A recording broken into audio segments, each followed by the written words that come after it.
Well, now, my plan, I hope God has the same plan, is to talk about the triumph of the cross, the triumph of total and absolute failure.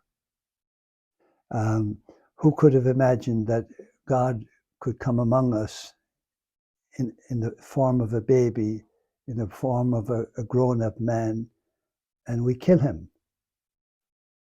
And we talk about the triumph of the cross.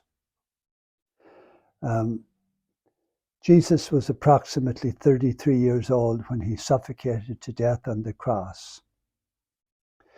But if you look at the cross itself, you know, um, everything I know, my whole religion really is based somehow or other on the crucifixion of Jesus. Let's talk with something rather simple for a minute.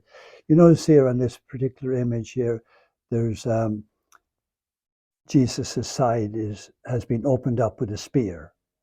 And the text said that back then they used to break people's legs who were dying on their crosses uh, because that way they die quicker.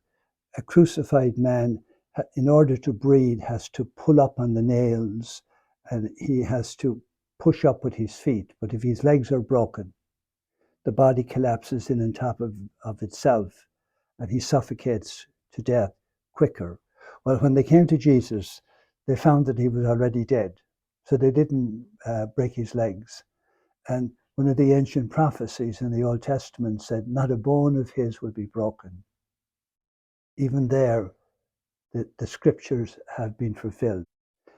God spared Abraham's son, but he didn't spare his own son, but gave him up for the sake of us all.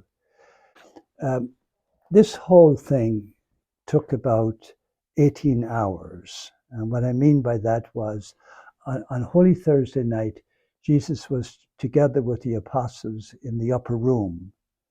And during the course of the meal, he took a piece of bread and he said, take this, all of you, and eat it, for this is my body, which will be given up for you. And then he took a cup of wine and said, take this, all of you, and drink from it. This is the cup of my blood, the blood of the new covenant. So the Last Supper was a marriage feast. By drinking from the chalice, by drinking from the chalice, they're saying yes to the bridegroom who was proposing to them.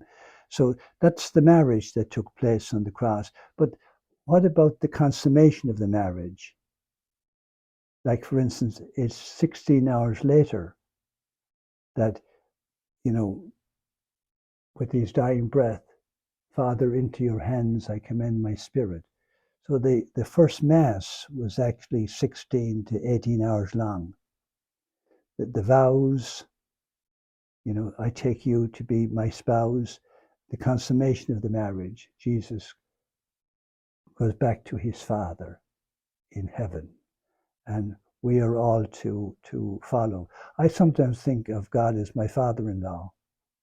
I know he created me, but if we're the bride of Christ, you know, God is our father-in-law, and in love and in truth. Amen.